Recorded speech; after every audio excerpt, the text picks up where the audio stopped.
ज्या काही बँका असतील त्या बँकांमध्ये मराठीच्या बाबतीमध्ये जो काही निर्णय घेतला जातो किंवा तिथं जे काही गोष्टी घडत आहेत याचा प्रतिबंध कसा करायचा या संदर्भामध्ये राजसाहेबांनी काही सूचना आम्हाला केलेल्या आहेत। या संदर्भात मी स्वतः मुख्यमंत्री महोदय देवेंद्रजी फडणवीस साहेबांशी बोलेन, माननीय एकनाथ शिंदे साहेबांशी बोलेन आणि त्याच्यामध्ये काय सुधारणा करता येतील यासाठी आपण नक्की प्रयत्न करू।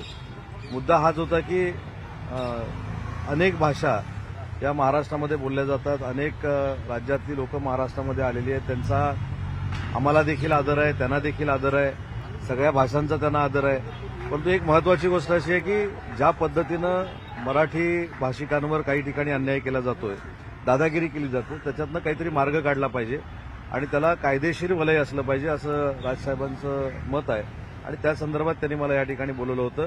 त्यांच्याबरोबर मराठी भाषेसंदर्भात जी काही चर्चा झालेली आहे ते मी मुख्यमंत्री आणि दोन्ही उपमुख्यमंत्र्यांच्या कानावर घालणार आहे। पण तेव्हा असा प्रश्न होता की खळखटॅक ज्या प्रकारे खळखटॅक या बँकेमध्ये करण्याचं याला समर्थन आहे का? ते खळखटॅकवर काही चर्चा झाली नाही। चर्चा जी झाली ती आणि ही वस्तुस्थिती आहे की महाराष्ट्रामध्ये जी व्यक्ती राहते त्याला मराठी आलं पाहिजे, मराठीचा त्यांनी सन्मान केला पाहिजे। बाकीच्या भाषांबद्दल नक्कीच आदर आहे, त्याचा कुठेही अनादर आम्ही केलेला नाही आणि कोणी करत नाही। जे बाकीचे लोक महाराष्ट्रामध्ये राहतात, परराज्यातील राहतात, त्याचा त्यांना देखील आपण सन्मान देतो, पण माझ्या भाषेचा सन्मान हा कायमस्वरूपी टिकला पाहिजे हीच भूमिका माननीय राजसाहेबांची आणि तीच भूमिका शासनाची। क्षेत्रामध्ये मराठी भाषेचं धोरण आणू हे तुम्ही काल म्हणाला होतात, त्या संदर्भात ती चर्चा झाली का? नाही, औद्योगिक क्षेत्रामध्ये मराठी भाषेचं धोरण आणू असं मी कुठेही स्टेटमेंट दिलेलं नाही। मी असं सांगितलं की औद्योगिक क्षेत्रामध्ये देखील मराठीचा वापर अतिशय चांगल्या पद्धतीनं झाला पाहिजे, कारण ज्यावेळी आता जपानीज कंपनी आहे, इंटरनॅशनल लेवलची कंपनी आता ऑरिकमध्ये काम करते, तर मी त्या जपानच्या माणसाला असं कसं सांगू शकतो की तू जी एफडीआय इथं आणलेली आहेस किंवा परकीय गुंतवणूक आणलेली आहेस ती मराठीचा सन्मान असला पाहिजे माझा, तर त्यांना देखील आग्रह राहील की त्यांनी मराठी शिकलं पाहिजे। पण अशा गोष्टीवर सक्ती करणं योग्य नाही। महाराष्ट्रामध्ये ज्या बँका आहेत ज्यांचा डायलॉग कायमस्वरूपी सर्वसामान्य मराठी माणसाशी होत असतो, ज्या काही संस्था आहेत ज्यांचा डायलॉग कायम सर्वसामान्य मराठी माणसाचे होत असतो, जे व्यवहार आहेत ते मराठीमध्ये झाले पाहिजेत ही आमची भूमिका आहे आणि याच्यासाठी मी पुढच्या 8 ते 10 दिवसामध्ये पोलीस विभाग आणि जिल्हाधिकारी महाराष्ट्रातले यांची एक बैठक देखील घेणार आहे, कारण मराठी भाषेच्या संवर्धनासाठी एक समिती गठीत केलेली आहे, त्याचे अध्यक्ष जिल्ह्याचे जिल्हाधिकारी आहेत आणि त्या समितीचे सदस्य हे पोलीस अधीक्षक आहेत। त्याच्यामुळे या सगळ्या समित्यांची बैठक घेऊन मराठीच्या बाबतीमध्ये जर कोण उलटं सुलटं करत असेल तर त्यांच्यावर काय कारवाई करायची ही भूमिका त्या बैठकीमध्ये आम्ही घेऊ। मनसेनिकांकडनं हाणामारीचे प्रसंग झाले आणि त्यानंतर मुख्यमंत्र्यांनी काल प्रतिक्रिया दिली की कायदा हातात घेतला तर कायदेशीर देखील कारवाई केली जाईल अशा पद्धतीचा इशारा देखील दिला। शेवटी मला असं वाटतं की हा इशारा नाही, ही सूचना असू शकते की ज्यावेळी एखादा गुन्हेगार गुन्हा करतो किंवा अशा आंदोलनामधनं गुन्हे घडतात तर त्याच्यावर देखील कायद्यामध्ये तरतूद केलेली आहे की FIR दाखल करायची, त्या संदर्भात ते बोललेले आहेत। आणि आता आपण जे बोलले की वारंवार मी भेटतोय, वारंवार भेटणं म्हणजे सोमवारी भेटणं, बुधवारी भेटणं, शुक्रवारी भेटणं, हे 15 दिवसातनं 5-6 वेळा भेटणं, याचा अर्थ वारंवार होतो। मी दुसऱ्यांदा भेटतोय आणि दुसऱ्यांदा भेटताना मागच्या वेळी देखील सांगितलं होतं की मराठी विश्वसंमेलनाला एका साध्या निमंत्रणावर राजसाहेब उपस्थित होते, त्यांचे आभार मानायला मी आलो होतो आणि आज मराठी भाषेच्या संदर्भामध्ये ज्या अपेक्षा त्यांच्या आहेत, जे त्यांनी भाषणामध्ये व्यक्त केलेल्या होत्या, त्याची चर्चा करण्यासाठी मला त्यांनी बोलवलं होतं आणि मी त्यांच्याकडे आलो। म्हणजे एकीकडे ज्या बँकांमध्ये जाऊन जे मनसेचे कर्मचारी आहेत निवेदनं देत आहेत, बँकेतले कर्मचारी जे आहेत ते धास्तावलेले आहेत, त्यामुळे सुरक्षा पुरवावी अशा पद्धतीचं पत्र देखील मला आपल्या माध्यमातून एक सांगायचं आहे की घाबरण्याचं काहीच कारण नाही। शेवटी बँका देखील आपल्याला आवश्यक आहेत, ज्या परराज्यातल्या असतील, इव्हन परदेशातल्या काही बँका आहेत त्या देखील आपल्याला आवश्यक आहेत। मुद्दा आहे मराठी बोलण्याचा आणि मराठी भाषेवर अन्याय न करण्याचा, आणि मराठी भाषिक जर बोलत असेल तर त्याचं खच्चीकरण करणे हा जो काही ठिकाणी प्रकार घडला त्या संदर्भातले हे विषय आहेत।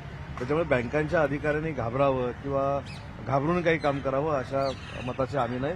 आम्ही चांगल्या गोष्टीमध्ये बँकांच्या सगळ्या अधिकाऱ्यांसोबत शासन म्हणून नक्की आहोत। मुख्यमंत्री माणिकराव कोकाटे यांनी एक वक्तव्य केलं ते म्हणजे 5-10 वर्ष तुम्ही कर्जमाफीसाठी थांबता आणि कर्जमाफी मिळाल्यानंतर लग्न आणि साखरपुडे करता अशा प्रकारचं वक्तव्य जे आहे ते कृषी मंत्र्यांनी नक्की काय वक्तव्य केलंय मी ऐकलेलं नाही, परंतु शेतकरी हा आमचा राज्य शासनाचा एक अविभाज्य घटक आहे। बळीराजाच्या जीवावर आपण सगळे 2 वेळेचं जेवतो याची जाणीव आम्हाला सगळ्यांना असल्यामुळं शेतकऱ्यांचा सन्मान राखणं हे देखील महायुती सरकारचं कर्तव्य आहे. कुणाल कामरांना समज बजावण्यात आलाय. आज चौकशीसाठी उपस्थित राहण्याचे आदेश देखील देण्यात आले. जाऊ दे आता, सकाळच्या वेळेला कामरा नको.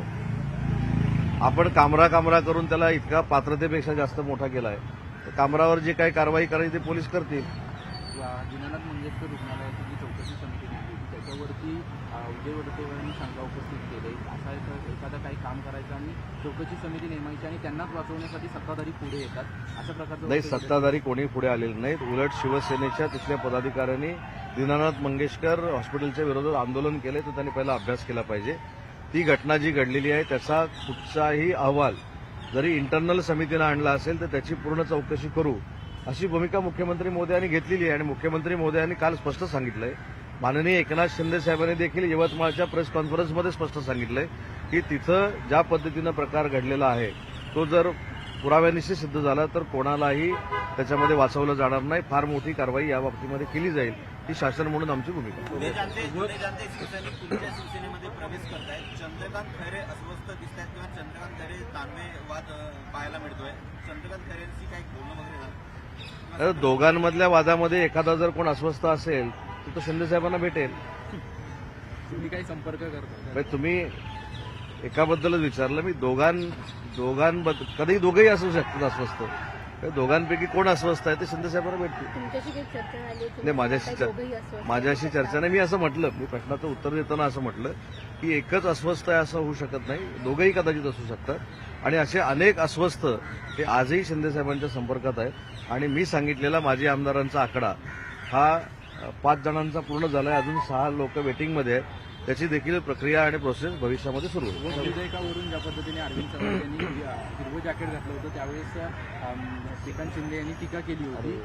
परत टीका करत असताना त्यांना उत्तर देताना आदित्य ठाकरे म्हणतायत की 42 लोकांना मी उत्तर देत नाही, त्यांना आमच्यात महत्व नव्हतं आणि आताही श्रीकांत शिंदेना महत्व देत नाही. मला असं वाटतं की श्रीकांत शिंदेंचं सभागृहामध्ये झालेलं, लोकसभेच्या सभागृहामध्ये झालेलं भाषण यांनी बघितलेलं नसावं. 7-7, 8-8 टर्मचा खासदार ज्या पद्धतीनं सभागृहामध्ये भाषण करतो असं भाषण आमच्या डॉक्टर श्रीकांत शिंदेंनी केल्यामुळं काही लोकांना पोटसू उठलेलं आहे.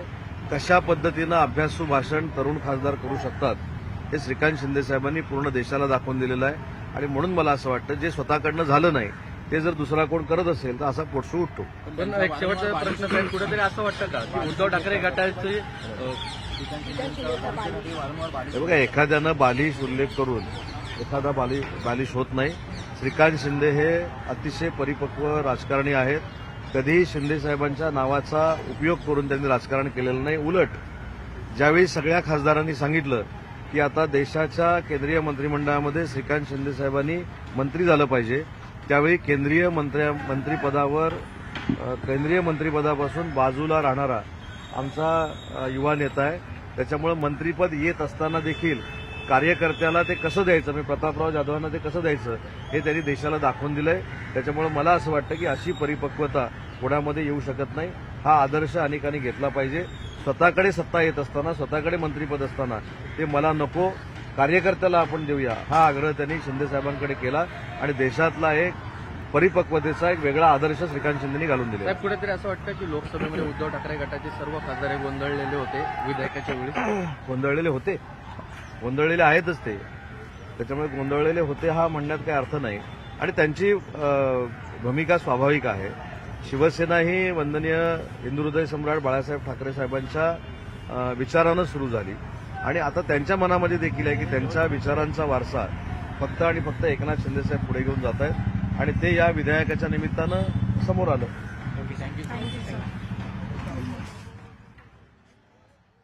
उद्योगमंत्री उदय सामंत यांनी प्रतिक्रिया दिली. ते राज ठाकरेंना भेटून आले. राज ठाकरेंनी मराठी संदर्भात ज्या सूचना केलेल्या होत्या त्या मी मुख्यमंत्री आणि दोन्ही उपमुख्यमंत्र्यांच्या कानावर घालणार आहे, त्यांच्याशी संवाद साधणार आहे, असं उदय सामंत यांनी म्हटलेलं आहे. पुन्हा एकदा